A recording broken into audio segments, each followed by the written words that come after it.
Hello friends, सत श्री अकाल, आदाब, जय हिंद, राम राम। कैसे हैं आप लोग? आशा करता हूँ मस्त होंगे एकदम। तो मैं फिर हाजिर हूँ नवनीत यादव आप लोग के सामने एक नए टॉपिक के नया नहीं, पुराना ही है। क्या है? विराम चिन्ह। इसका पार्ट 2 है विराम चिन्ह। लिख देते हैं पार्ट 2। ठीक, पार्ट 1 जिन लोगों ने नहीं देखा है, डरने की कोई बात नहीं, टेंशन लेने की कोई बात नहीं है।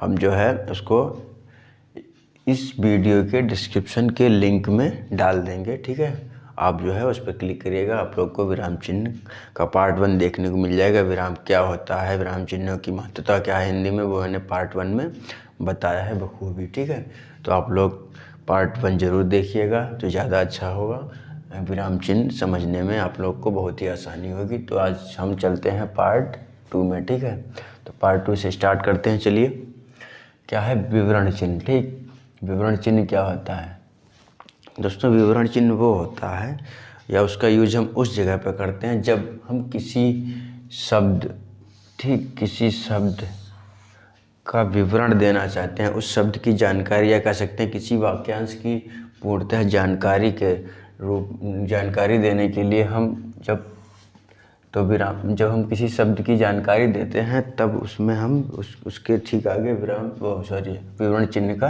प्रयोग करते हैं। ठीक है, जैसे किसी वाक्यांश की जानकारी दर्शाने के लिए हम विवरण चिन्ह का प्रयोग करते हैं। जैसे कि पूर्ण विराम लिखा हुआ है, तो पूर्ण विराम की मतलब पूर्ण विराम क्या होता है, तो उसकी जानकारी हमने यहाँ दी है कि प्रत्येक पूर्ण वाक्य के अंत में पूर्ण विराम का प्रयोग किया जाता है। ठीक है ना, तो किसी वाक्यांश की विस्तृत जानकारी देने के लिए हम विवरण चिन्ह का प्रयोग करते हैं कि मतलब इसका विवरण दीजिए, क्या है। ठीक है, हम लोग आम भाषा में कहते हैं ना कि इसका विवरण भी बताइए, क्या है, किस तरीके से है। आपने शब्द तो बता दिया, इसका अर्थ बताइए। तो ये सब चीज़ें होती हैं। तो इसमें लिखा है ना, प्रत्येक पूर्ण वाक्य के अंत में पूर्ण विराम का प्रयोग किया जाता है। ठीक है सब दोस्तों, ये वाक्य देखिए, ये शब्द देख रहे हैं आप, पूर्ण वाक्य। अगर ये ऐसे मैंने लिखा होता है, मतलब एक्स्ट्रा जानकारी दे रहा हूँ मैं, ये ऐसे लिखा होता है कि प्रत्येक वाक्य के अंत में पूर्ण विराम का प्रयोग होता है, तो ये हमारा सेंटेंस गलत हो जाता है। क्या होना था? प्रत्येक पूर्ण वाक्य होना चाहिए, क्योंकि विराम चिन्ह तो हम पूर्ण होने के बाद ही लगाएंगे। विराम चिन्ह लगाने के बाद समझ में आता है कि ये वाक्य पूरा हो गया है। ठीक है, तो ये चीज़ है। तो हो सकता है ये आपकी वर्तनी शुद्धि में या मतलब इसमें आ जाए कि कौन सा सेंटेंस करेक्ट है, कौन सा सेंटेंस इनकरेक्ट है। तो उसमें हम ये चीज़ अगर लिखी है पूर्ण वाक्य, तभी माने। अगर ऐसे लिख के आ गया कि प्रत्येक वाक्य के अंत में पूर्ण विराम प्रयोग किया जाता है, सही है गलत, तो वो हमारा गलत हो जाएगा। अगर पूर्ण वाक्य लिखा है तभी हमारा सही होगा। ठीक, चलिए अगले चिन्ह पर। क्या है हमारा? पुनरुक्त सूचक चिन्ह। ठीक, पुनरुक्त सूचक चिन्ह क्या होता है दोस्तों? पुनरुक्त सूचक चिन्ह हम लोग बहुत यूज करते हैं, आजकल तो खूब यूज हो रहा है अक्सर।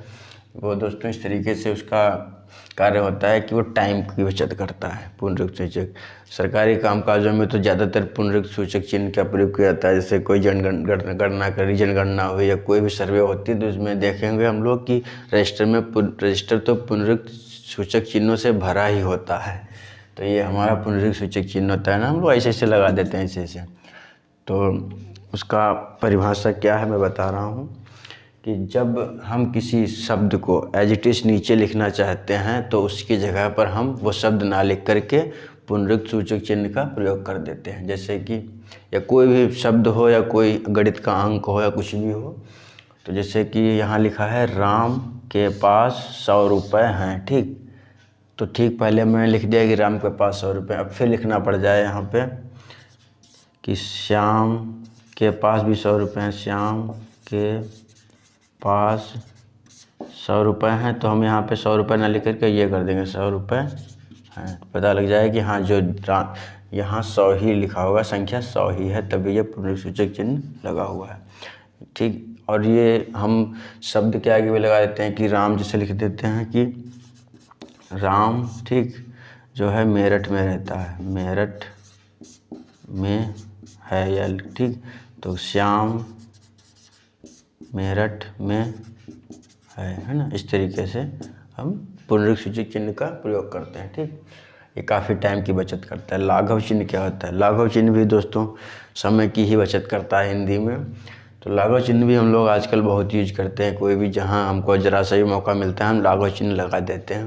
दोस्तों लाघव चिन्ह क्या होता है, किसी शब्द को पोड़ते हैं ना लिख करके उसका कुछ अंश लिख देते हैं तो उसको वहाँ हम लाघव चिन्ह का प्रयोग करते हैं। जैसे कि डॉक्टर को हम जो है डा लिख करके ऐसे डा लिख करके छोड़ देते हैं, ठीक। इस तरीके से प्रोफेसर को हम इसे प्रोफेसर लिख करके छोड़ देते हैं, ठीक। इस तरीके से हम लोग किसका प्रयोग करते हैं, लाघव चिन्ह का, ठीक है। काफ़ी ऐसे शब्द होंगे जिसमें हम लाघव चिन्ह लगाते हैं, ठीक। अब आ जाइए हमारा लोप चिन्ह, ठीक। लोप चिन्ह में क्या होता है, लोप चिन्ह में दोस्तों ये होता है कि हम जब किसी वाक्य को कभी बोलते हैं तो उसका कुछ अंश न बोल करके वाक्य को पूरा कर देते हैं। जैसे कि वहाँ पर हम लोग लोप चिन्ह का प्रयोग करते हैं। इसमें लिखा है कि मैं टिकट ला देता हूँ पर मैं साथ नहीं जाऊँगा। तो इसमें देखो इसने कहा है मैं टिकट ला देता हूँ, उसके बाद थोड़ा चुप हुआ, ठीक। नहीं लिखा कि क्यों नहीं मतलब क्यों लिखा है कि मैं साथ नहीं चल सकता। तो इसका मतलब ये है कि कारण नहीं बता रहा है कि क्यों नहीं साथ चल सकता, वो छिपा ले रहा है सेंटेंस में, बता नहीं रहा है। मैं टिकट ला देता हूँ पर मैं साथ नहीं चलूँगा, क्यों नहीं चलूँगा वो कारण नहीं बता रहा, तो उसका जो है लोप हो जा रहा है, ठीक। किसी वाक्य को लिखने पे उसका कुछ अंश को छिपा लेना ही लोप कहलाता है। तो उसी को हम कहते हैं लोप चिन्ह, वहाँ पर हम यूज कर देते हैं, ठीक। बहुत से ऐसे बातें होंगी जो हम लोग किसी को कहते हैं लेकिन उसमें कारण नहीं बताते हैं, आखिर ये क्या है, क्यों नहीं कह रहे, हम वहाँ नहीं जाएंगे, क्यों नहीं जाएंगे, इस तरीके से। तो बहुत जगह हम लोग भी लोप करते हैं। ये हो गया हमारा लोप चिन्ह। दीर्घ उच्चारण चिन्ह क्या होता है दोस्तों, दीर्घ उच्चारण चिन्ह क्या होता है, वो ये होता है जब हम कोई शब्द को लंबा खींचते हैं, ठीक। लंबा खींच करके बोलते हैं तो वहाँ हम लोग दीर्घ उच्चारण चिन्ह का प्रयोग करते हैं। जैसे कि ओम, ठीक। राम, है ना, राम में ऐसे ऐसे इसे लगा सकते हैं, कितना भी लंबा खींच दें, ठीक। ये सब चीज़ें में क्या होता है, दीर्घ उच्चारण चिन्ह होता है ना। तो दीर्घ उच्चारण चिन्ह हो गया। अब हमारा आता है समाप्त सूचक चिन्ह। दोस्तों समाप्ति सूचक चिन्ह का प्रयोग बड़े बड़े लेखों में होता है। जैसे बड़ी बड़ी लेख या कहानियाँ लिखी जाती हैं 2, 3, 4 पेज की, तो लास्ट में हम लोग ऐसे करके ऐसे खींच देते हैं। आपने कहानियाँ पढ़ी होंगी तो उसमें इस तरीके से नीचे समाप्ति के बाद खिंचा होता है। तो इसका मतलब होता है कि कहानी अब या लेख अब समाप्त हो चुका है, ठीक।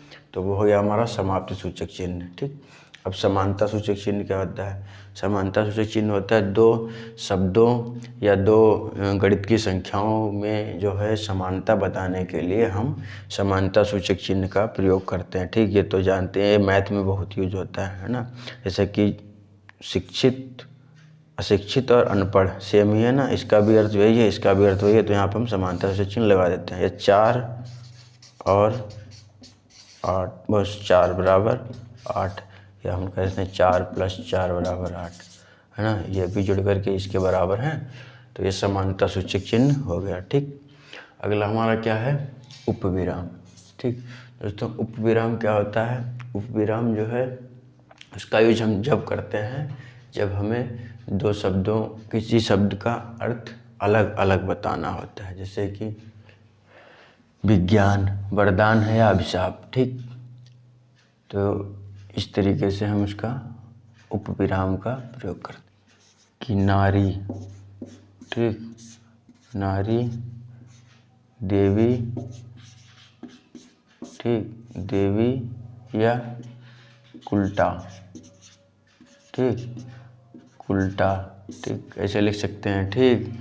ये और बहुत सी चीज़ें हैं इनको हम जो है इस तरीके से लिखते हैं। ये अक्सर निबंधों में ऐसा यूज किया होता है, देखे होते हैं, जब लेख को लिखा जाता है तो उसका इस तरीके से यूज होता है ना। ठीक है दोस्तों, आशा है कि आप लोग को ये वीडियो अच्छा लगा होगा। अगर अच्छा लगा तो प्लीज़ लाइक करिएगा, और अगर आपको ऐसे ही हिंदी की क्लासेस अच्छी से लेनी है तो चैनल को सब्सक्राइब कर दें, ठीक। साथ में बेल आइकन भी दबा दें, प्रेस कर दें ऑल वाला ऑप्शन ऑन करके, जिससे आपको नोटिफिकेशन प्राप्त हो जाएगा। जब हम नई कोई वीडियो अपलोड करेंगे तो आप लोग के पास टक से नोटिफिकेशन पहुंचेगा सबसे पहले। और हो सके तो शेयर भी करिएगा, जिससे लोगों को पता लगे, पहुंचे, ठीक है।